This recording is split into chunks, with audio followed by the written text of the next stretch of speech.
2026년 1월 4일 주일 아침입니다. 3927 TV 주일 예배를 찾아주신 모든 분께 하나님의 사랑과 은혜가 차고 넘치길 예수님의 이름으로 축복합니다. 다 같이 묵도하심으로써 오늘의 예배를 시작하겠습니다.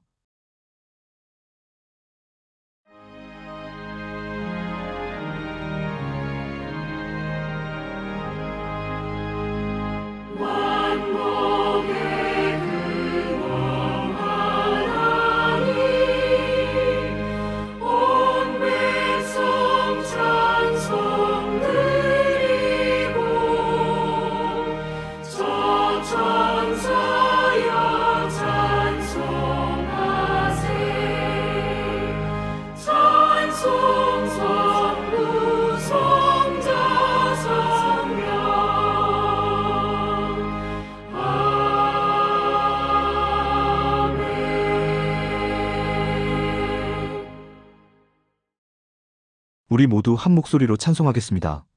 함께 부르실 찬송은 찬송가 620장 기뻐하며 경배하세입니다.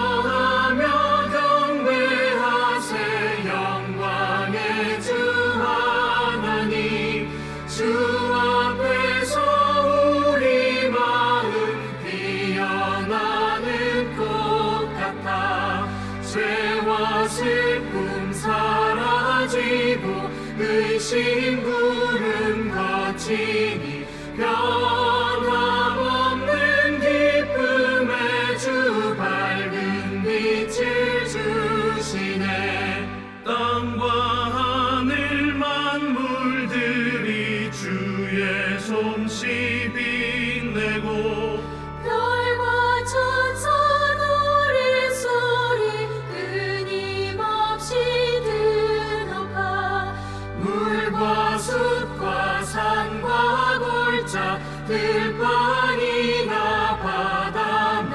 모든 만물 주의 사랑 기뻐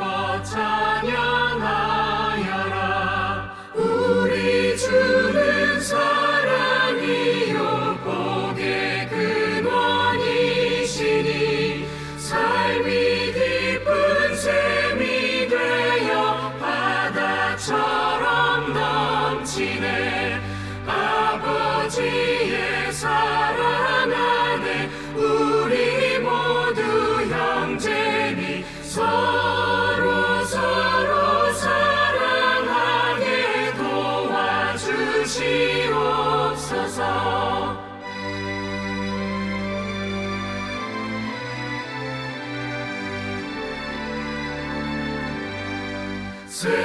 새벽별의 노래 따라 힘찬 찬송 부르니 주의 사랑 줄이 되어 한맘 되게 하시네 노래하며 행진하여 싸움에서 이기고 승전가를 높이 불러 주께 영광 돌리세 아멘.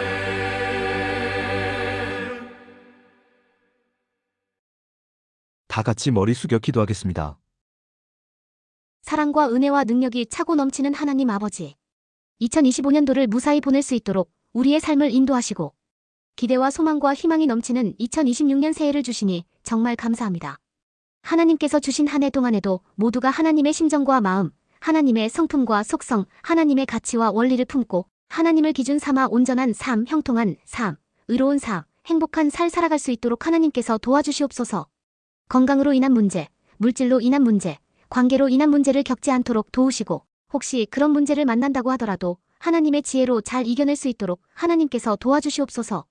2026년도를 맞이하여 새로 시작한 3927 TV 주일 예배 프로그램에도 하나님의 큰 축복을 허락하시옵소서. 하나님의 아름다운 진리의 말씀을 선포하게 함으로써 하나님의 나라가 이 땅에 이루어지는데 통로가 될 수 있도록 하나님께서 도와주시옵소서. 전 세계 모든 하나님의 백성이 하나님께 한 발 더 나아가는 2026년이 되길 바라며 살아계신 예수 그리스도의 이름으로 기도드리옵나이다. 아멘. 3927 TV 주일 예배를 찾아주신 모든 분을 하나님의 이름으로 환영합니다. 이제 막 새로 시작한 프로그램이고 홍보도 제대로 되지 않은 상황이다 보니 오늘 예배에 참석하신 분이 그리 많지는 않을 거라 생각합니다.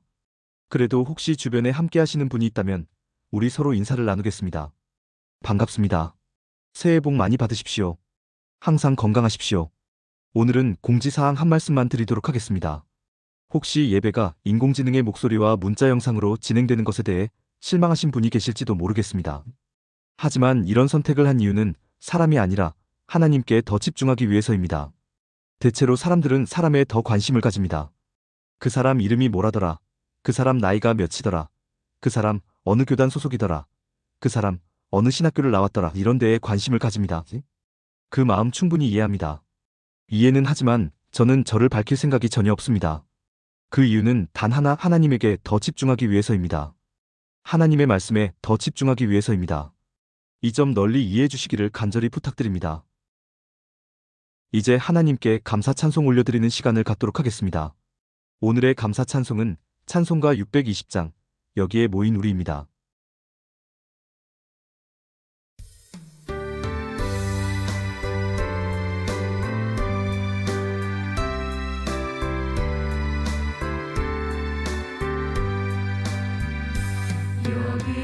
여기에 모인 우리 주의 은총 받은 자여라.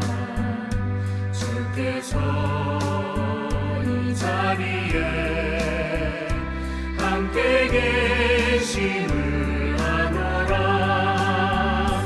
언제나 주님만을 찬양하며 따라가리니 시험을 당할 때도 함께 계심을 믿노라. 이 믿음 더욱 굳세라. 주가 지켜주신다. 어두운 밤에도 주의 밝은 빛 인도하여 주신다. 주님이 뜻하시니 헤아리기 어렵더라도 언제나 주 뜻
오늘 하나님께서 우리에게 주신 말씀은 요한복음 11장 1절로 18절입니다.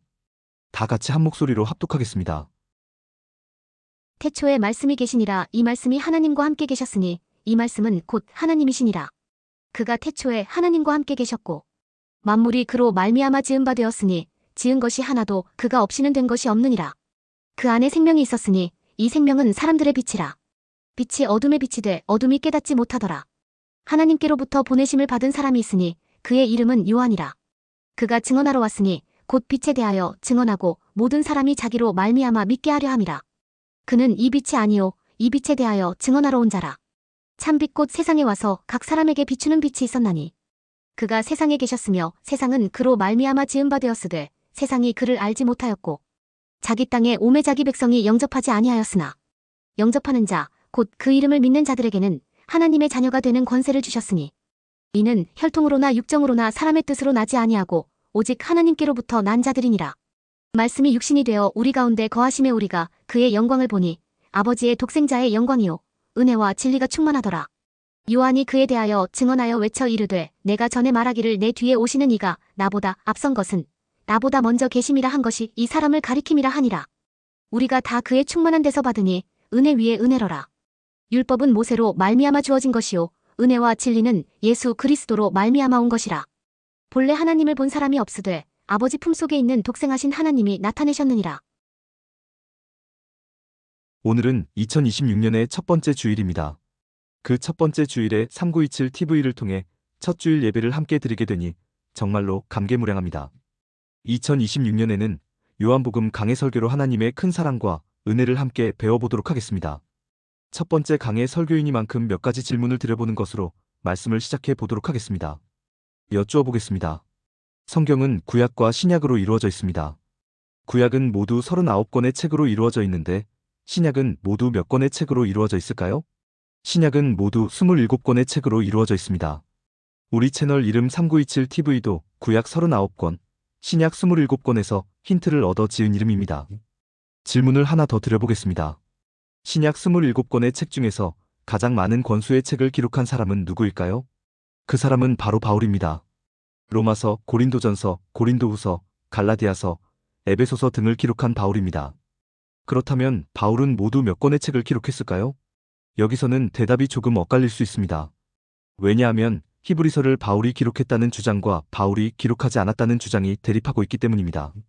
만약 히브리서가 바울의 기록물이라면 바울이 쓴 신약 성경은 모두 14권이 되고 히브리서가 바울의 기록물이 아니라면 바울이 쓴 신약 성경은 모두 13권이 됩니다.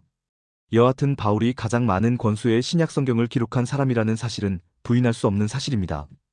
그렇다면 바울 다음으로 가장 많은 권수의 신약 성경을 기록한 사람은 누구일까요? 그 사람은 바로 요한입니다. 요한은 모두 몇 권의 책을 기록했을까요? 5권의 책을 기록했습니다.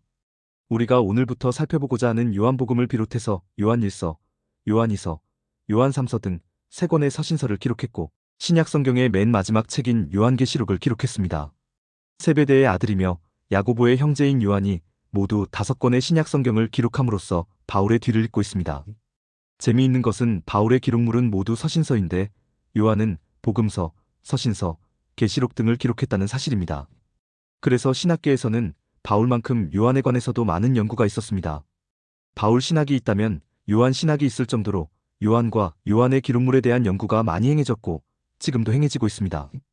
학문적 이야기라 별 재미는 없겠지만 틈틈이 설교 중간중간에 요한 신학의 내용에 관해서도 말씀드릴 기회를 가져보도록 하겠습니다. 요한이 바울에 이어 많은 권수의 책을 기록하다 보니까 그가 남긴 글 중에 아주 인상 깊은 내용의 글들도 많이 있습니다. 그 중에 대표적인 구절 2가지를 꼽으라면 저는 우선 요한일서 1장 3절 우리가 보고 들은 바를 너희에게도 전함은 너희로 우리와 사귐이 있게 하려 함이니 우리의 사귐은 아버지와 그의 아들 예수 그리스도와 더불어 누림이라라는 구절을 꼽습니다. 아버지와 그의 아들 예수 그리스도와 더불어 누림이라라는 이 구절이 아주 멋진 구절입니다. 오늘날 많은 교회에서 하나님과 예수 그리스도를 섬김의 대상, 경배의 대상으로만 선포할 뿐입니다. 그러나 그것은 교회의 입장일 뿐입니다. 하나님은 또 예수 그리스도는 사람들이 하나님의 사랑과 은혜를 풍성히 누리기를 간절히 원하시고 계십니다. 따라서 기독교 성도가 궁극적으로 추구해야 하는 삶의 자세는 누림이어야 하는 게 아닐까 하는 생각을 해보곤 합니다. 우리 3927TV도 이 말씀을 채널의 메인 디자인으로 삼고 있습니다.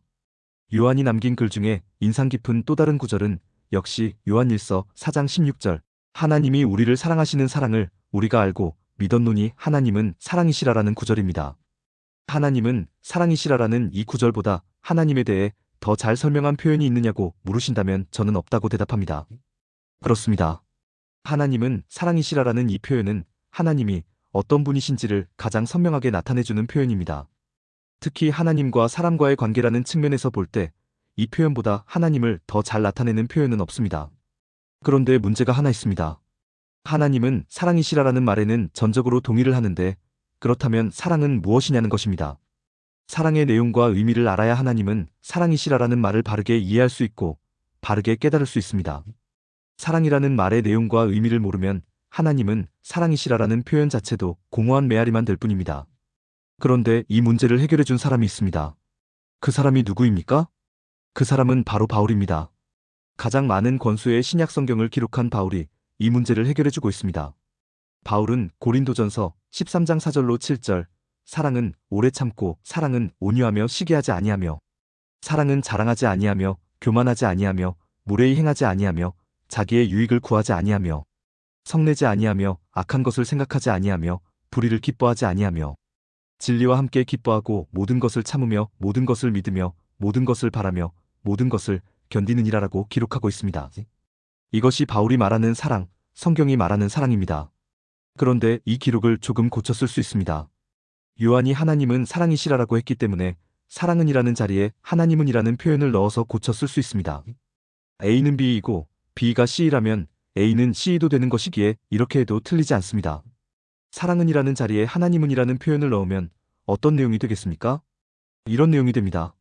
하나님은 오래 참고 하나님은 온유하며 하나님은 시기하지 아니하며 하나님은 자랑하지 아니하며 하나님은 교만하지 아니하며 하나님은 무례히 행하지 아니하며 하나님은 자기의 유익을 구하지 아니하며 하나님은 성내지 아니하며 하나님은 악한 것을 생각하지 아니하며 하나님은 불의를 기뻐하지 아니하며 하나님은 진리와 함께 기뻐하고 모든 것을 참으며 하나님은 모든 것을 믿으며 모든 것을 바라며 모든 것을 견디느니라라는 내용이 됩니다. 말이 됩니까? 말이 되지 않습니까? 말이 됩니다. 말이 될 뿐만 아니라 이 표현이 하나님이 어떤 분이신지를 가장 잘 나타내는 표현이 되는 것입니다. 하나님이 이런 분이시라는 증거도 있습니다. 그 증거가 무엇입니까? 그 증거가 바로 구약이고 신약의 복음서이며 사도행전입니다. 구약의 이야기, 복음서의 이야기, 사도행전의 이야기, 즉 성경의 모든 이야기는 하나님께서 오래 참으셨다는 내용의 이야기입니다. 하나님은 창조주이시면서도 절대로 자랑하지 않으셨고 교만하지 않으셨고 무례히 행치 않으셨다는 내용의 이야기입니다. 하나님은 자기의 유익을 구한 적도 없고 성낸 적도 없고 악한 것을 생각한 적도 없다는 내용의 이야기입니다. 하나님은 불의를 기뻐하지 않으셨고 진리를 기뻐하시는 분이셨으며 하나님은 모든 것을 참고 견디는 분이셨다는 내용의 이야기입니다. 성경의 내용이 이런 내용이기에 이 내용을 근거로 바울이 이렇게 사랑을 정의할 수 있었던 것이며 요한이 하나님은 사랑이시라라고 표현할 수 있었던 것입니다. 만약 성경의 내용이 우리가 그동안 알고 있던 대로 하나님께서 잘하는 사람에게는 상을 주고 못하는 사람에게는 벌을 주는 내용이라면 성경의 내용이 순종하는 사람에게는 복을 주고 불순종하는 사람에게는 징계를 주는 내용이라면 사랑에 관한 바울의 진술은 거짓이 될 수밖에 없고 하나님은 사랑이시라라는 요한의 표현 역시 거짓이 될 수밖에 없습니다. 오늘 이런 말씀으로 설교를 시작하는 이유는 하나님께서 오래 참으셨다는 성경의 내용, 하나님께서 절대로 자랑하지 않으셨고 교만하지 않으셨고 무례히 행치 않으셨다는 성경의 내용, 하나님께서 자기의 유익을 구한 적도 없고 성낸 적도 없고 악한 것을 생각한 적도 없다는 성경의 내용, 하나님께서는 불의를 기뻐하지 않으셨고 진리를 기뻐하셨으며 하나님은 모든 것을 참고 견디셨다는 성경의 내용 가운데 요한복음도 하나의 자리를 구성하고 있다는 것을 말씀드리기 위해서입니다. 즉, 요한복음 자체도 오래 참으시는 하나님, 자랑과 교만과 무례함을 행치 않으시는 하나님, 결코 자기의 유익을 구하지 아니하시는 하나님, 성내지 아니하시고 악한 것을 생각지 아니하시는 하나님, 불의를 기뻐하지 아니하시고 진리를 기뻐하시는 하나님, 모든 것을 참고 견디시는 하나님에 관한 내용이라는 것을 반드시 기억하고 계셔야 한다는 것입니다. 이것을 잊으시면 절대로 안 됩니다. 지금까지 요한복음이 어떤 내용인지에 대해 말씀드렸습니다. 이번에는 요한복음의 성격에 대해 말씀을 드리려고 합니다. 먼저 여쭈어 보겠습니다. 신약 성경의 복음서는 모두 몇 권으로 이루어져 있습니까? 정답이 너무 쉽습니다. 모두 4권으로 이루어져 있습니다. 마태복음, 마가복음, 누가복음, 요한복음 등 모두 4권의 복음서가 있습니다. 다음 질문입니다. 복음서는 왜 4권으로 이루어져 있을까요? 이미 많이 읽어보셔서 아시겠지만 마태복음과 마가복음은 90% 정도가 같은 내용이고 마태복음과 누가복음은 60% 정도가 같은 내용입니다. 이렇게 아주 유사한 내용의 복음서가 3권이나 되고 거기에 요한복음까지 더해서 복음서는 모두 4권으로 이루어져 있습니다. 성경은 왜 복음서를 이렇게 4권으로 구성하고 있을까요?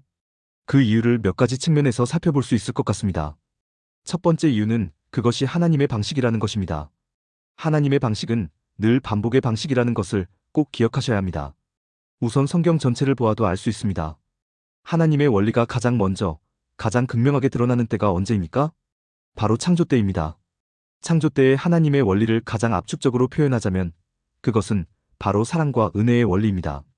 창조 때의 사랑과 은혜의 원리가 하나님께서 모세에게 율법을 주실 때 율법에서 그대로 반복되는 것이며 율법의 사랑과 은혜의 원리가 예언서에서 예언자들에 의해 그대로 반복되는 것이며 예언서의 사랑과 은혜의 원리가 복음서에서 예수 그리스도에 의해 그대로 반복되는 것이며 복음서의 사랑과 은혜의 원리가 서신서에서 사도들에 의해 그대로 반복되는 것이며 서신서의 사랑과 은혜의 원리가 계시록에서 그대로 반복되는 것입니다. 성경 전체를 반복의 책이라고 해도 과언이 아닐 정도로 성경은 반복의 반복을 거듭하고 있습니다. 성경 전체를 떠나 부분으로 들어가도 이 반복 현상을 쉽게 발견할 수 있습니다. 율법의 내용이 출애굽기에서, 레위기에서, 민수기에서, 신명기에서 반복됩니다. 또 예언의 내용이 예언서 17권에서 반복됩니다. 어떤 예언서는 북이스라엘을 향해, 어떤 예언서는 남유다를 향해, 어떤 예언서는 포로 시대를 향해, 어떤 예언서는 포로기 이후 시대를 향해 기록된 것이지만 그 내용은 모두 하나님의 사랑과 은혜의 원리에 관한 내용들로 반복된 내용들입니다. 서신서도 마찬가지입니다. 바울이 기록한 서신서, 요한이 기록한 서신서, 베드로가 기록한 서신서 등 모두 21권의 서신서가 있지만 모두 하나님의 사랑과 은혜의 원리에 관한 내용들로 반복된 내용들입니다. 복음서도 이와 마찬가지로 반복이라는 틀 안에서 4권으로 이루어지게 된 것입니다. 그런데 생각해 보아야 하는 것이 성경이 왜 이렇게 반복의 구조를 취하고 있느냐는 것입니다.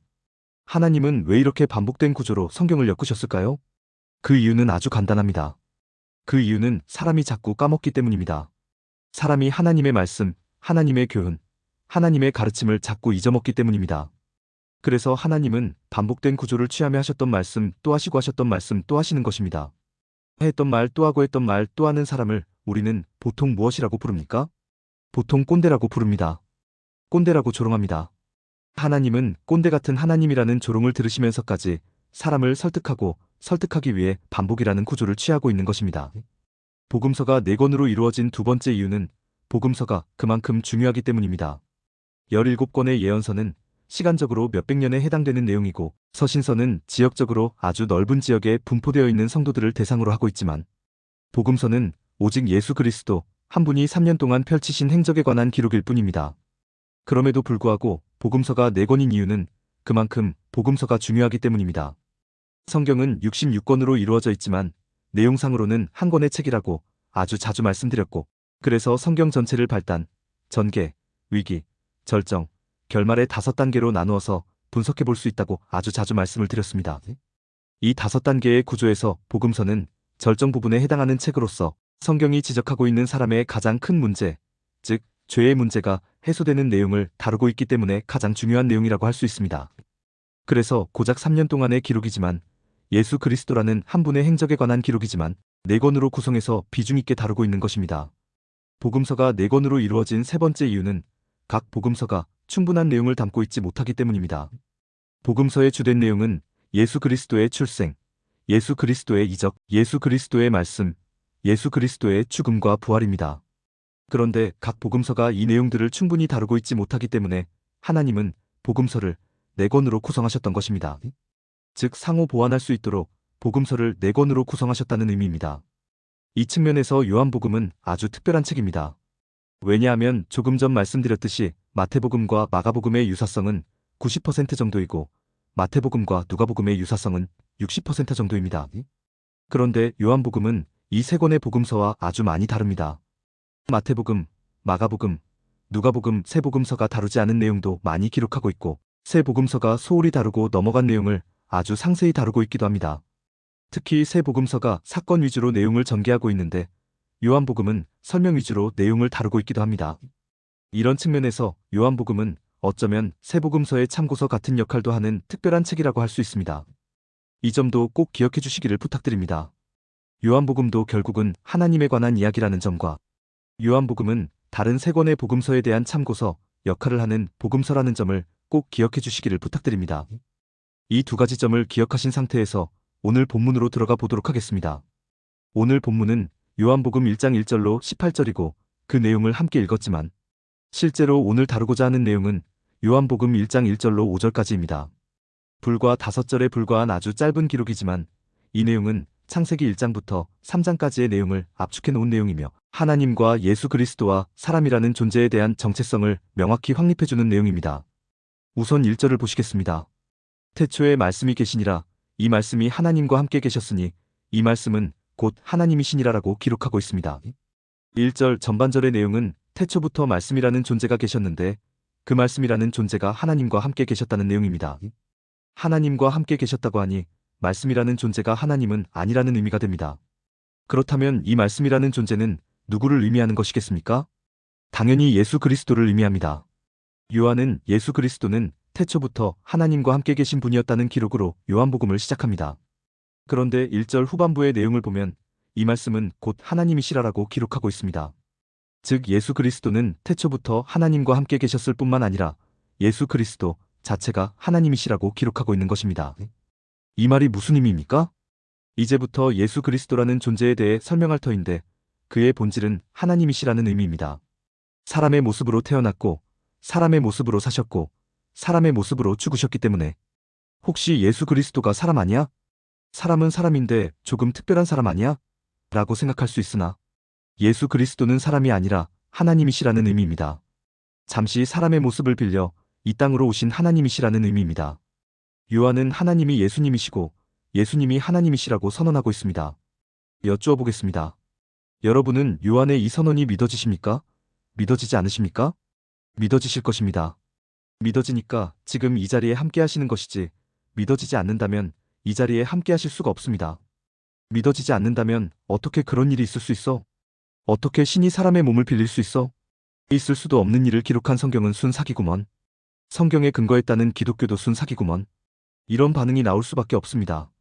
하나님이 예수님이시고 예수님이 하나님이시라는 요한의 선언에 대해 견고한 믿음을 가지고 있기에 지금 이 자리에 함께 하실 수 있는 것입니다.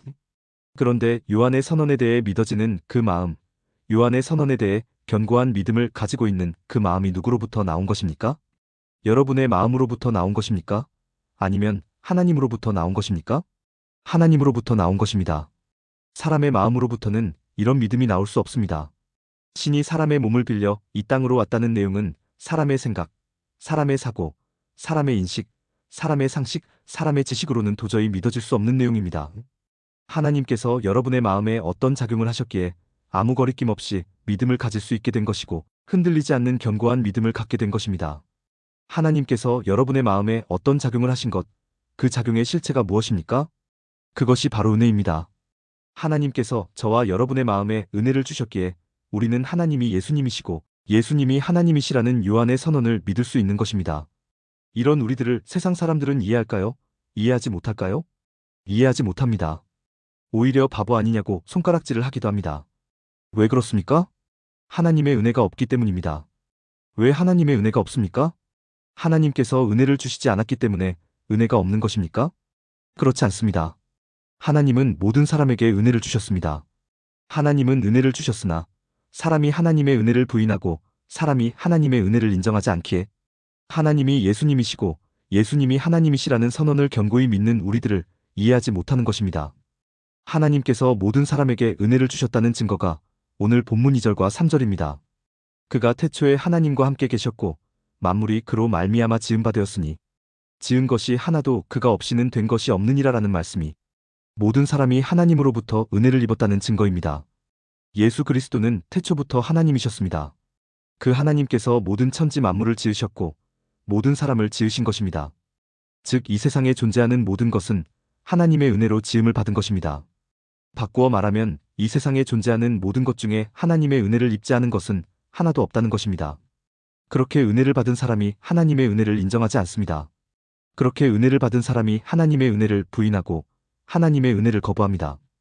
그런 사람의 마음에는 하나님의 마음이 있을 수 없습니다. 그럼 누구의 마음만 있겠습니까? 사람의 마음만 있습니다. 사람의 마음만으로 하나님을 이해할 수 있겠습니까? 없겠습니까? 없습니다. 하나님을 이해할 수 없기에 하나님에 대한 견고한 믿음을 가지고 있는 우리들을 전혀 이해하지 못하는 것입니다. 오직 사람의 생각, 사람의 사고, 사람의 인식, 사람의 상식, 사람의 지식만으로 모든 것을 이해하려 하기에 하나님을 이해할 수 없고 하나님을 이해할 수 없기에 하나님을 믿는 우리들을 이해하지 못하는 것입니다. 그런데 언제부터 하나님의 은혜를 인정하지 않고 하나님의 은혜를 부인하고 거부하는 사람들이 등장하기 시작했을까요? 그것을 밝혀주는 내용이 4절과 5절입니다. 그 안에 생명이 있었으니 이 생명은 사람들의 빛이라. 빛이 어둠에 빛이 돼 어둠이 깨닫지 못하더라라고 기록하고 있습니다. 3절에서 요한은 세상의 천지 만물이 예수 그리스도로부터 지음을 받았다고 했습니다. 예수 그리스도께서 천지 만물을 지으실 수 있었던 것은 예수 그리스도 안에 생명이 있었기 때문이라고 4절에서 선언하고 있는 것입니다.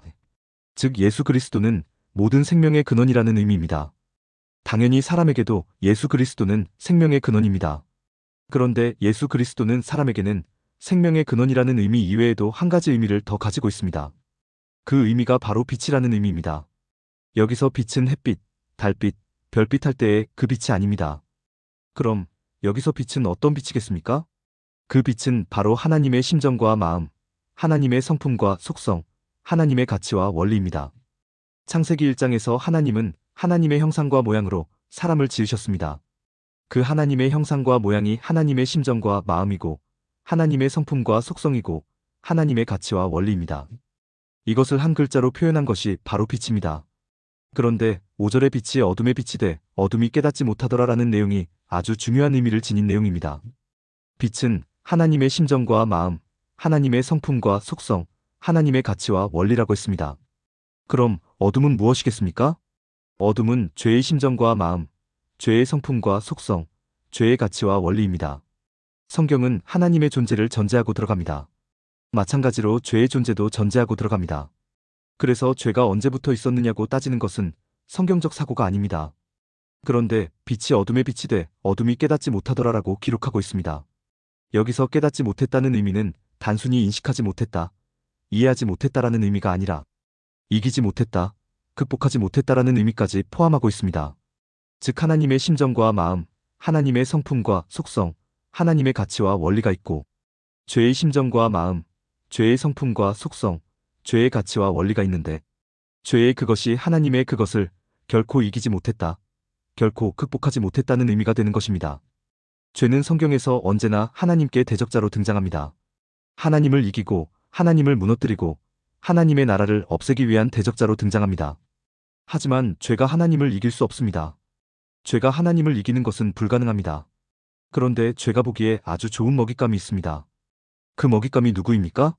바로 사람입니다. 하나님의 형상과 모양, 하나님의 심정과 마음, 하나님의 성품과 속성, 하나님의 가치와 원리를 지닌 사람이라는 존재가 있습니다. 죄는 생각합니다. 이 사람이라는 존재만 무너뜨리면 내가 하나님을 이기는 거야 라고 생각합니다. 그래서 뱀의 모양을 하고 나타나 사람을 꿰어 죄의 지배를 받는 죄인이라는 존재가 되게 한 것입니다. 하나님의 원리가 충만했던 하나님의 사람을 죄의 원리가 충만한 죄인으로 추락시킨 것입니다. 물론 사람은 이 죄의 유혹을 이길 수 있었습니다. 왜냐하면 사람에게는 하나님의 원리가 충만했고 하나님께서 미리 주의의 말씀도 주셨기 때문입니다. 그러나 사람은 결국 실패했습니다. 빛을 따르기보다는 어둠을 따르는 선택을 한 것입니다. 그런데 사람이 빛을 떠나 어둠을 따르게 된 이 과정을 하나님 관점에서 살펴볼 필요가 있습니다.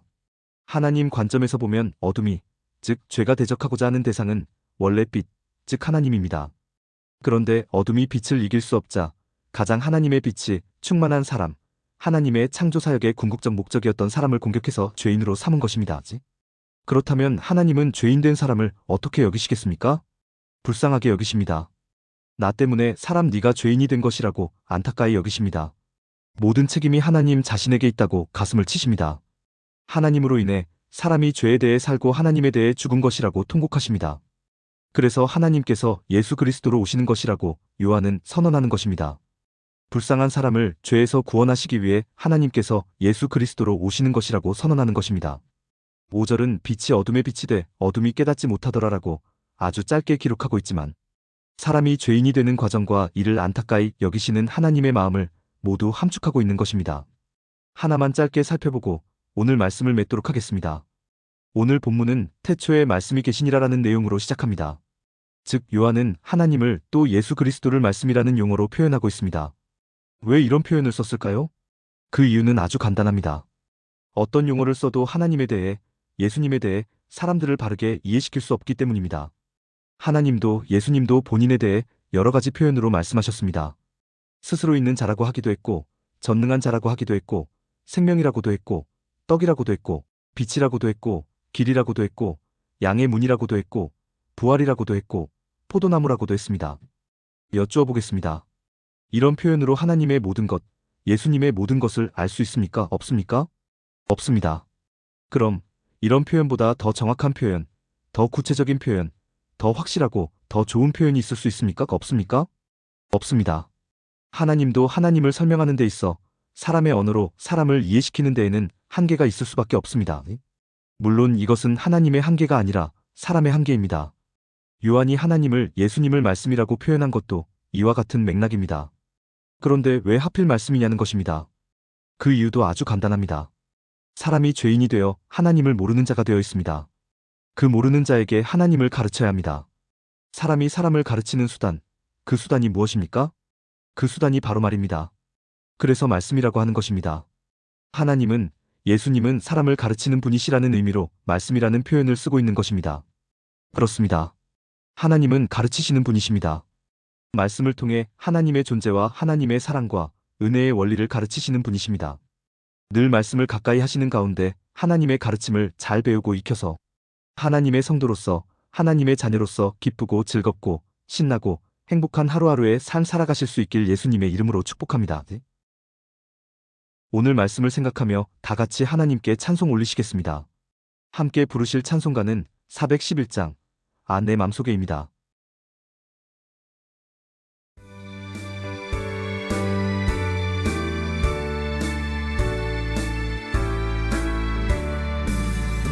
아, 내 맘속에 참된 평화 있네. 주 예수가 주신 평화. 시험 닥쳐와도 흔들리지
기도와 축도로 오늘의 예배를 마치도록 하겠습니다.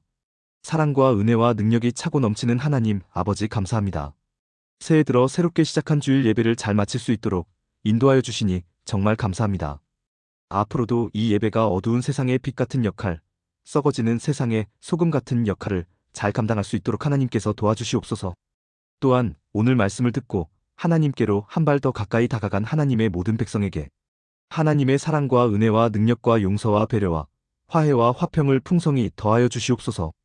이제는 천지 만물을 창조하시고 그 천지 만물을 다스리는 자로 사람을 세우신 성부 하나님의 큰 은혜와 죄의 사슬에 묶여 헤어날 수 없는 사람을 십자가 죽음으로 구원하신 성자 예수 그리스도의 사랑과 우리가 언제나 온전할 길, 형통한 길, 의로운 길, 행복한 길을 걸어갈 수 있도록 보호하시고 인도하시는 성령님의 능력이 2026년 새해를 맞이하여 힘찬 발걸음을 내딛는 모든 하나님의 백성 위에 영원토록 함께 하시길 간절히 축원하옵나이다. 아멘.